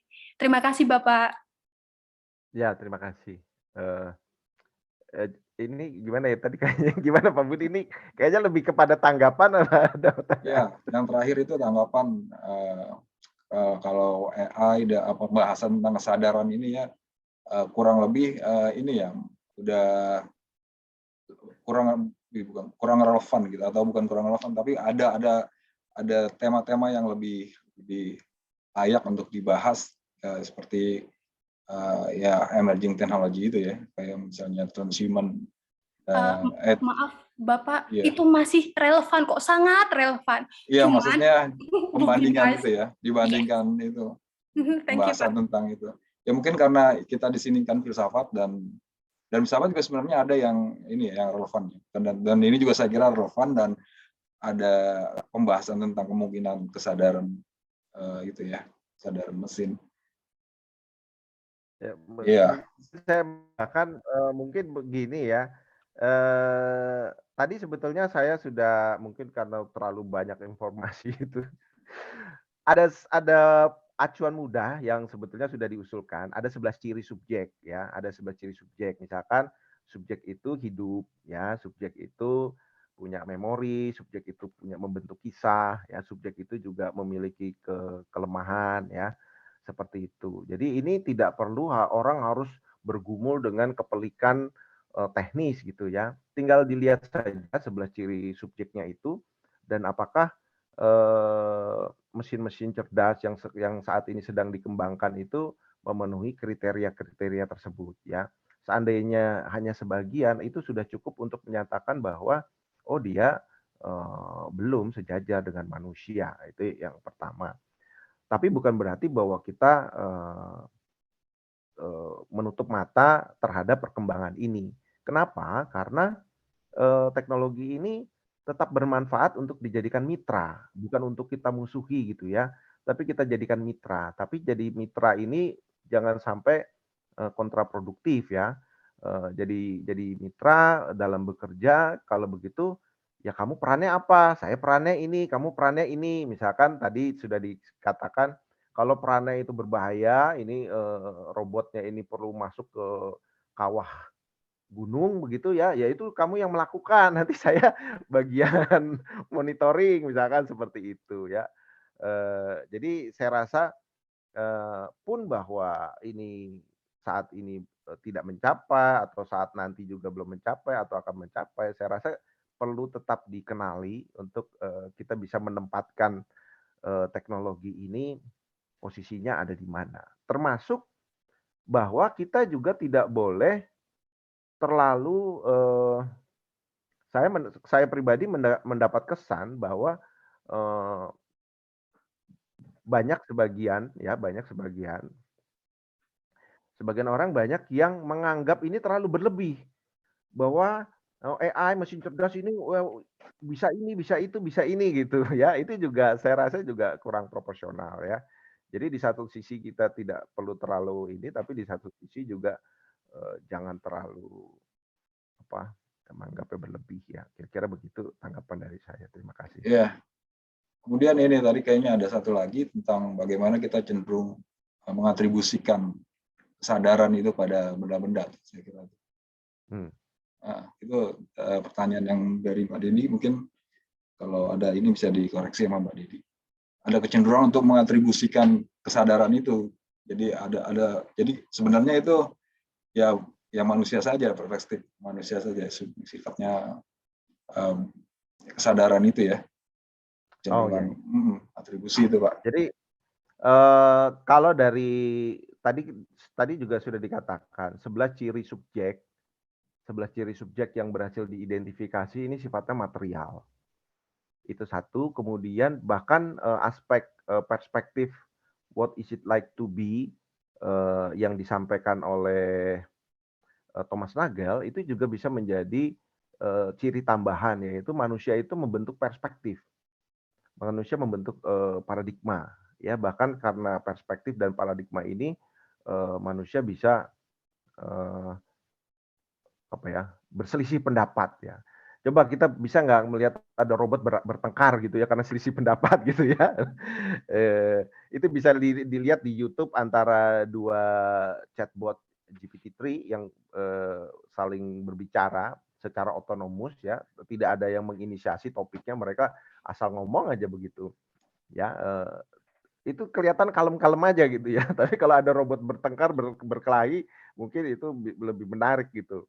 Nah, terus bagaimana atribusi kita bahwa ini berkesadaran? Nah, dalam aspek material, tentu saja tadi yang sudah disampaikan bahwa atribusi kesadaran itu dalam perspektif material dikaitkan dengan objek atau subjek yang membentuk qualia. Ya, apa itu qualia? Ya fenomena pengalaman pada subjek itu sendiri. Nah, yang coba tadi secara material dijelaskan dalam kuantum biologis oleh Roger Penrose dan Hameroff ya, seperti itu. Sedangkan dalam pembicaraan si Chalmers tidak bisa dijelaskan ya, seperti itu. Tentu saja ini tidak memungkiri fenomena atau gejala di masyarakat yang melihat jenis kesadaran lain ya. Ya kita tahu ya apakah di sini kan hanya aspek manusia sebagai biologis material. Tapi pasti juga ada pandangan di dalam masyarakat tidak mungkin robot itu berkesadaran, robot memiliki roh dan lain-lain gitu ya. Nah, seperti itu ya. Jadi itu atribusinya mungkin aja bisa ditempatkan di dalam objek-objek, tetapi dalam konteks di sini yang dilihat adalah qualia biologisnya ya, seperti itu. Jadi kalau melihat apakah batu berkesadaran dalam konteks aspek ini ya tidak dalam kategori itu. Tapi kalau di dalam pengalaman spiritual yang lain, ini batu punya ada kesadarannya ini yaitu panpsikisme itu. Itu relevan dengan pandangannya David Chalmers ya. David Chalmers itu implikasi logisnya itu bisa menyatakan bahwa lemari es memiliki kesadaran, batu memiliki kesadaran, bumi memiliki kesadaran dalam teori psikofisisnya itu. Ya. Kira-kira begitu. Oke. Kali ada pertanyaan yang lain ini. Senario, yuk ada pertanyaan nggak? Perspektif keadilan sosial ini barangkali ada Mbak Ruth tuh. Kalau saya sih masih ini apa ada ini ya. Saya berpikir tentang itu fenomenologi ya, tentang intensionalitas itu ya. Apakah itu bagaimana menjelaskan intensionalitas itu dari perspektif yang tadi Pak Teddy dijelaskan, misalnya kalau di pasca fenomenologi kan intensionalitas itu bukan kesadarannya bahwa kita melihat sesuatu atau kita memegang sesuatu, itu kan intensi ya, bentuknya intensi. Kalau pasca fenomenologi itu intensi itu termediasikan ke kita, misalnya meneropong itu ya, dunia itu direduksi, jadi kesadaran itu ya yang ada di dalam teropong itu aja, amplifikasi penglihatan kita. Nah, barangkali ada ini penjelasan tentang itu ya, bagaimana kesadaran dari perspektif pasca fenomenologi atau fenomenologi ya, kan itu kan intensionalitas itu kan menanda kurung realitas di luar, berarti yang ada ya yang ketika dia mencerap realitas itu. Ya, jadi dalam argumen abstraksi simbol, tadi konteks 1, konteks 2, konteks 3, dan konteks 4, sebetulnya yang di luar itu sudah terserap dalam representasi simbol abstrak. Jadi tidak ada lagi interaksi langsung dalam abstraksi ya, dalam abstraksi. Pengalaman kebertubuhan itulah satu-satunya interaksi. Tetapi ketika dia sudah masuk ke dalam abstraksi, itu sudah terrepresentasi dalam bentuk simbol, atau kalau dalam bahasa neurobiologisnya Pulver Muller itu words in the brain.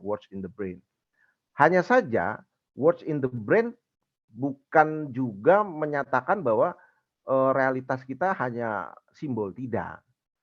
Ya, karena tubuh juga mengalami pengalaman. Nah, tubuh itu juga melakukan intensionalitas yang tidak melulu terabstraksi dalam bentuk simbol. Nah, ini sebetulnya penting untuk menjadi pandangan kritis terhadap misalkan tadi contoh ya robot Sophia ya. Apakah robot Sophia juga mengalami intensionalitas kebertubuhan pada dirinya dalam saat ini? Ya tidak. Dan itu sebetulnya salah satu keunggulan, atau paling tidak kita bisa menyatakan itu keunikan manusia.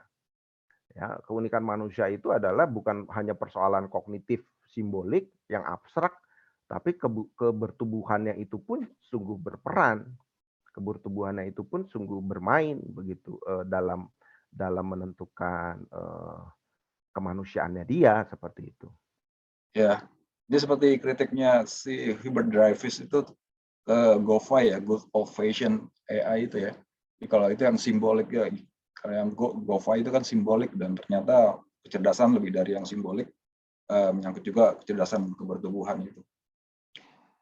Nah, ini ada yang raise hand lagi nih Pak Teddy dari Sunario. Silakan Pak. Mungkin saya kelewat yang di chat tolong dibacakan ini.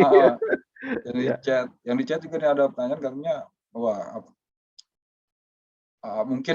mungkinkah kelak ada robot pesepak bola katanya, atau beragam profesi nanti digantikan oleh robot ya, mungkin aja itu. Mungkin aja ya. Kita ini yang sudah kayaknya lebih ke mekanistiknya ya. Iya, weak AI gitu istilahnya. Nah ini ya, mungkin dari Sunario boleh on mic. Silakan. Oke, terima kasih Budi. Salam kenal Mas Teddy. Ya, selamat malam. Mungkin saya tidak bertanya langsung terkait artificial intelligence ya, tetapi saya nggak tahu Mas Teddy apakah pernah nonton satu series National Geographic judulnya Year Million, tahun sejuta itu. Itu series, dan menurut saya apa yang disajikan di dalam series itu menurut pandangan mereka itu banyak saintis dan juga para penulis ya, itu sesuatu yang kelihatannya tidak akan lama lagi, kata dia. Nah, itu salah satu hal yang mereka yakini akan jadi kenyataan di masa depan dalam waktu yang mungkin tidak akan terlalu lama, immortalitas manusia. Ya. Jadi keabadian dalam arti dicontohkan di situ ketika ada anak yang mengalami kecelakaan, dia sekarat dan anak itu anak remaja gitu ya, anak remaja mungkin sekitar 20 tahun, dan kemudian orang tuanya ditawari apakah mau di-scan kesadarannya. Kalau itu disetujui, maka seluruh kesadaran dia persis seperti yang dia miliki, anak remaja itu nanti akan bisa dipindahkan kepada tubuh yang baru. Tubuh biologisnya hancur, tapi nanti bisa dibuatkan tubuh yang baru dan kesadaran yang tadi di-scan itu bisa dipindahkan. Dan itu kemudian diceritakan itu berhasil gitu ya, berhasil, dan dia menjadi seperti anaknya yang dulu. Jadi maksudnya tidak ada perbedaan sama sekali, seluruh ingatannya, cara bicaranya, emosinya semua sama, hanya dia sudah ada dalam keabadian. Dia tidak tua gitu ya, dia akan ada seperti itu terus. Dan kemungkinan itu juga akan menjadi opsi buat siapapun untuk memilih jalan keabadian gitu ya. Nah, mungkin saya minta tanggapan saja dalam hal ini ya terhadap satu ya menurut mereka itu satu kemungkinan yang tidak akan lama lagi dengan proses kemajuan sains yang dimiliki manusia sekarang, itu sesuatu yang barangkali akan terjadi dalam waktu dekat gitu ya. Maka itu diberi judul Year Million gitu. Gitu mungkin. Baik, saya coba tanggapi ya. Ini tentu perspektif ya, atau mungkin ini sifatnya personal. Ya setiap orang bisa punya pendapat yang berbeda. Jadi kalau tanggapan saya begini.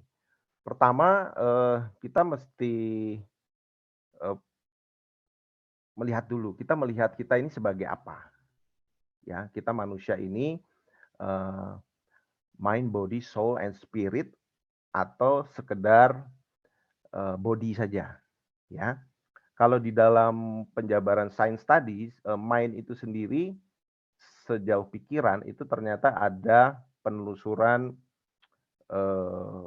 neurobiologisnya. Ya, bahkan soul itu sendiri kemungkinan ya dalam perspektif saya, soul itu sendiri sebetulnya adalah gejala abstraksi simbol yang bersamaan dengan kualianya itu kemudian diterima sebagai sebuah entitas yang terpisah, padahal sebetulnya tidak. Ya, seperti itu. Nah, tapi ada satu yang pun seandainya itu diurai, di breakdown,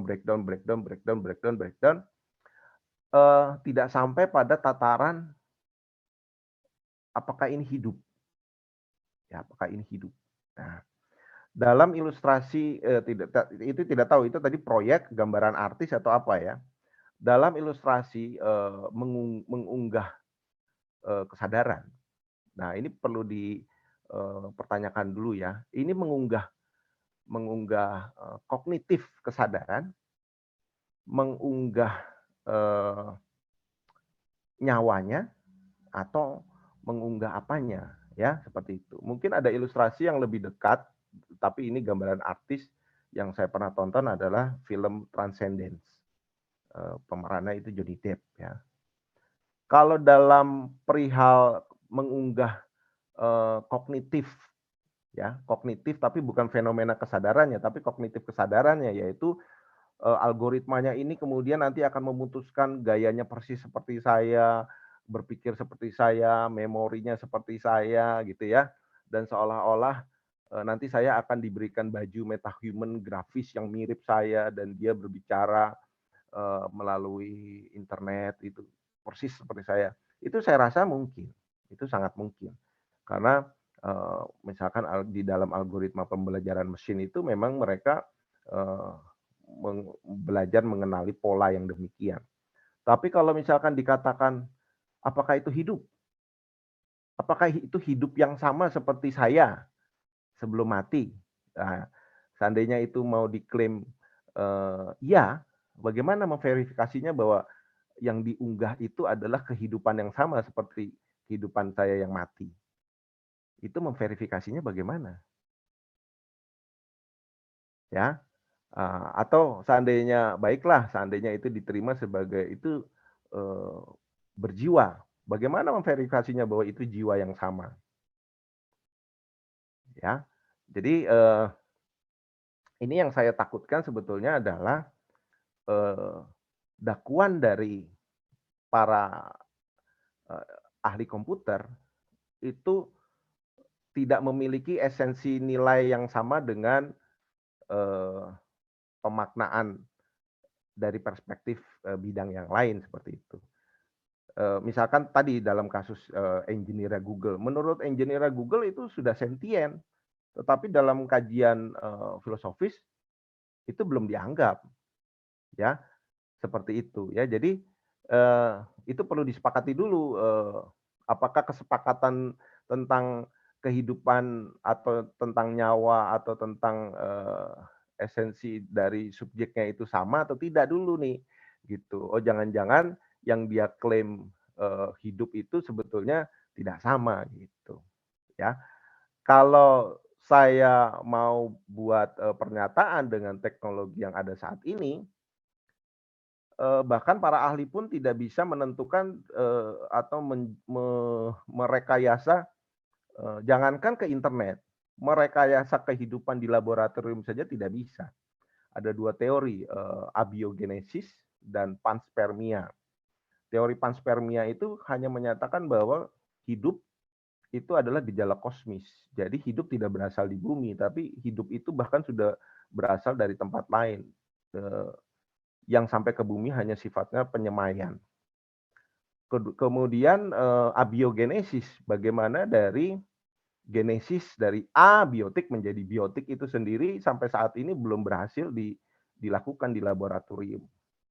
Dan kalau itu belum berhasil dilakukan di laboratorium, apalagi mengunggahnya ke internet. Nah, itu saya juga kadang-kadang saya bukannya menutup terhadap kemungkinan, tapi saya tidak bisa menelusur penjelasannya itu ada di mana begitu. Itu saya sudah lihat ada beberapa klaim yang demikian, baik dari salah satu ya di internet atau dari Elon Musk juga begitu saya baca-baca lagi, oh ternyata itu bukan mengunggah kehidupan, itu sebetulnya hanya mengunggah pola pikir atau mindset. Itu bisa diduplikat dalam bentuk algoritma. Jadi kalau misalkan kita sejak lahir sampai besar, kemudian pola pikir kita ini dipelajari oleh memang ada algoritma pembelajaran mesin, jadi semua karakter keputusan kita itu ditiru. Itu tapi sifatnya hanya sebagai tiruan kognitif ya, bukan tiruan apa, apalagi duplikasi nyawa. Kira-kira itu tanggapan saya, Mas Sunario. Baik, terima kasih Mas Teddy. Iya, baik. Ya, memang kalau pikiran dipindahin ke komputer ya berarti manusia bisa hidup abadi. Ya. Tapi kan kalau memindahkan pikiran ya, berarti kalau pikiran itu terlepas dari tubuh mungkin aja ya. Tapi kalau kenyataannya pikiran itu ya tubuh itu sendiri. Berarti analogi kan memindahkan tubuh dan itu agak sulit juga tuh. Tapi bisa jadi kalau misalnya dari perspektif orang kedua gitu, maksudnya kita bisa melihat kehidupan si A gitu, tapi bukan si A sendiri yang merasakannya, kita bisa mungkin aja itu bisa gitu. Ya. Ini ada lagi kayaknya. Nanti untuk kontak bisa nanti saya sampaikan.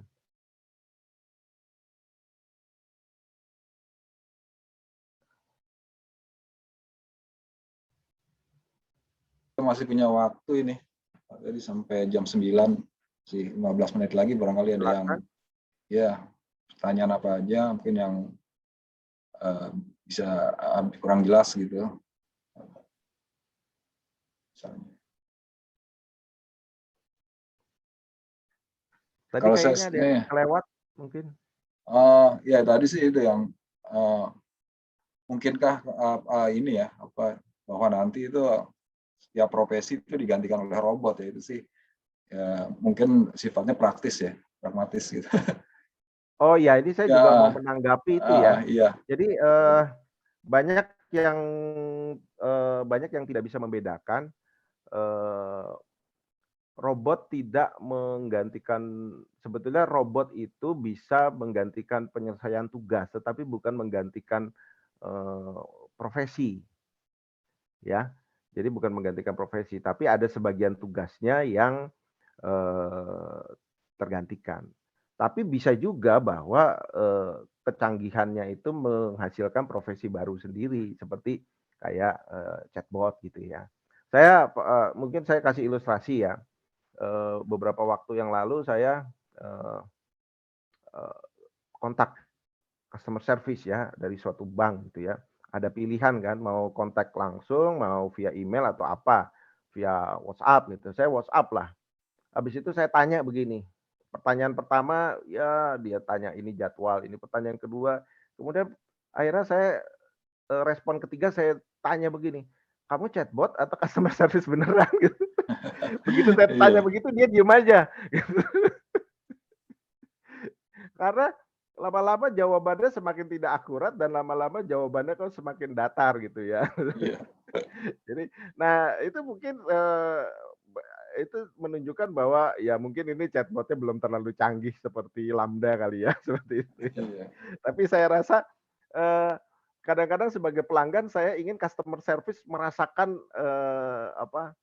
rasa perasaan saya juga gitu. Saya tidak ingin bahwa chatbotnya itu tidak punya empati gitu ya.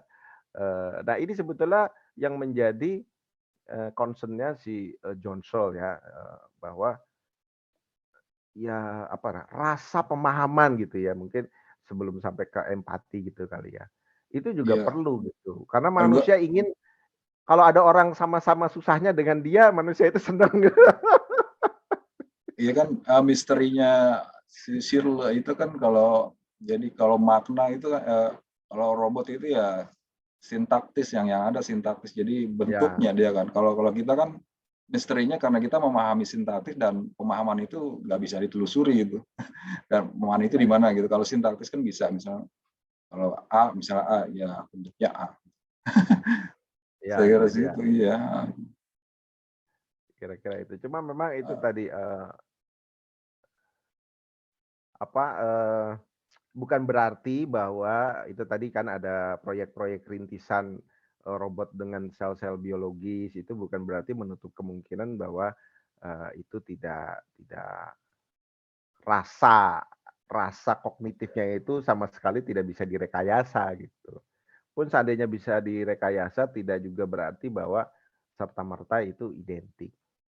Tapi perkembangan AI ini memang tidak boleh kita tidak boleh merasa superior, kemudian kita mengabaikan perkembangannya, maksud saya begitu. Kita tetap juga perlu mengamati sejauh mana ini berkembang dan kira-kira apa saja kemungkinan-kemungkinannya, kemudian bagaimana kemitraannya itu bisa lakukan bersama gitu. Porsinya apa yang mereka kerjakan, porsinya kita apa yang bisa kita kerjakan, demikian kira-kira. Oke, ini masih ada waktu 10 menit. Soalnya temanya berat ini, jadi susah komentar.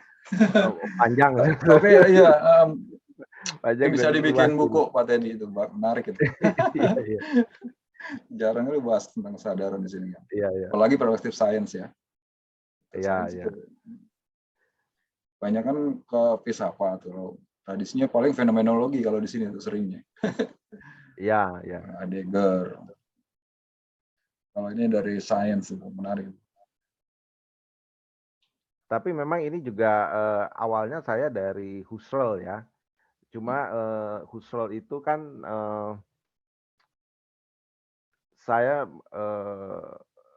mencoba menelusuri bahasa sains fenomenologinya itu dalam konteks 1, 2, 3, 4 itu ternyata bisa juga terabstraksi dalam sistem simbol, words in the brain ya. Bukan berarti pula mengabaikan aspek kebertubuhannya, tetapi paling tidak tentang aku berpikir maka aku ada itu sebetulnya masih bisa diurai dalam penelusuran neurobiologisnya. Sedangkan fenomenanya itu sendiri adalah fenomena yang lain yang tidak melulu aspek kesadaran, itu tidak melulu kognitif, tetapi juga ada aspek kebertubuhannya juga. Dan aspek kebertubuhannya ini yang tentu paling menjadi tantangan bagi MC.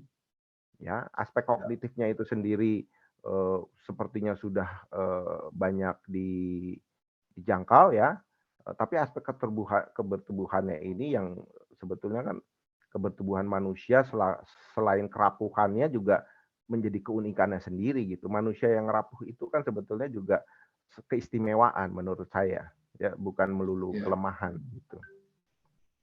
Ya, ini ada pertanyaan lagi.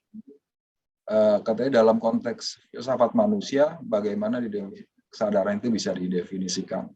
Katanya minta rujukan filsuf siapa yang paling dekat. Terus apakah AI nantinya bisa mengungkap kesadaran? Nah, ini pertanyaannya lebih ini lagi. Dalam konteks filsafat manusia, bagaimana didefinisikan kesadaran itu? Rujukan filsuf siapa yang paling dekat? Kalau dalam apa? Kalau tadi saya kutip, saya ada satu lagi yang belum saya sampaikan tadi. Pertama, tadi ada 11 ciri subjek ya. 11 ciri subjek itu sangat material. Nah, tetapi manusia itu tidak bisa dilihat sebagai sebuah entitas tunggal. Ya. Jadi manusia ini menurut saya dari 11 ciri subjek itu adalah agregasi. Jadi kalau bisa dibilang apakah manusia hanya pikirannya saja, tidak. Manusia juga ada kisahnya di situ. Yang menjadikan dia manusia adalah dia membangun kisah. Dan kita memiliki kelekatan dengan kisah tersebut. Dan kita melibatkan emosi di situ. Jadi manusia ini tidak tunggal, entitas tunggal seperti partikel, seperti atom, tidak. Manusia ini adalah agregasi. Nah, bagaimana membungkus ini? Tadi belum saya sampaikan, itu saya lupa di slide-nya itu ya. Ini saya bungkus, dan bukan dalam perspektif saya sebetulnya, saya pinjam dalam filsafat reality and process-nya Whitehead. Ya. Jadi Whitehead itu menurut saya sangat relevan melihat membungkus agregasi 11 ciri subjek ini dalam sebuah keutuhan. Jadi manusia itu tidak tunggal, bukan entitas tunggal, entitas saat ini, tapi ya ini berkelanjutan, berproses. Nah, dalam argumen saya itu saya bahasakan sebagai sebuah realitas proses substrat dan realitas fungsi. Selain dia berproses dalam substratnya, tetapi dia juga memiliki realitas proses fungsi. Dia berfungsi membentuk kisahnya, mengingat, ya, melupakan, itu juga termasuk bagian dari manusia gitu. Bukan cuma sekedar mengingat, tetapi juga melupakan karena ada aspek kerapuhan tubuhnya. Ini kan semua berproses, tidak statis. Jadi kalau manusia adalah bukan manusia itu ya, saya rasa Whitehead dalam salah satu perspektifnya bisa dipakai gitu. Manusia adalah proses. Bagian dari proses semesta juga, karena semesta berproses, salah satu derivatif prosesnya adalah realitas fungsi fisika, kemudian melahirkan fungsi biologis, dan kemudian ada proses homeostasisnya sebagai makhluk hidup. Nah, itu proses. Jadi itu tadi yang belum saya sampaikan. Mungkin itu bisa dapat inspirasi dari situ. Terima kasih. Oke, kita waktunya sudah hampir habis. Dari presentasi malam ini yang cukup menarik ya, dan cerahkan gitu lah, banyak perspektif baru tentang kesadaran. Pertama, bagaimana kemungkinan kesadaran mesin itu ya bisa dijelaskan secara lengkap gitu dari argumennya David James. Pertama, bagaimana kesadaran mesin itu dilihat dari perilaku atau MC1 ya, kemudian dari pemahaman, lalu struktur-struktur yang mendukung atau yang MC3, lalu yang keempat itu qualia ya. Nah ini semuanya dielaborasi oleh bicara kita, dan ada ide orisinalnya yaitu keempat ini ya, yang memungkinkan kesadaran mesin itu didukung oleh argumen-argumen misalnya dari Alan Turing, lalu Searle, kemudian Chalmers ya, lalu Thomas Nagel yang qualia itu. Nah di sini kita bisa lihat bahwa kemungkinan kesadaran mesin itu bisa dilihat dari 4 bentuk ide yang disampaikan oleh David Games. Oke, kita sudah sampai waktunya, udah jam 9 kurang 2 menit. Saya akan tutup diskusi ini. Selamat malam semuanya. Oh iya, Pak Teddy tadi ada pesan dari Endar nih, katanya tombol recordingnya di stop kali ini. Oh iya, udah selesai. N ya? Iya, di N. Oke. Oke, kita N recording ya? ya, N recording. Oke, stop.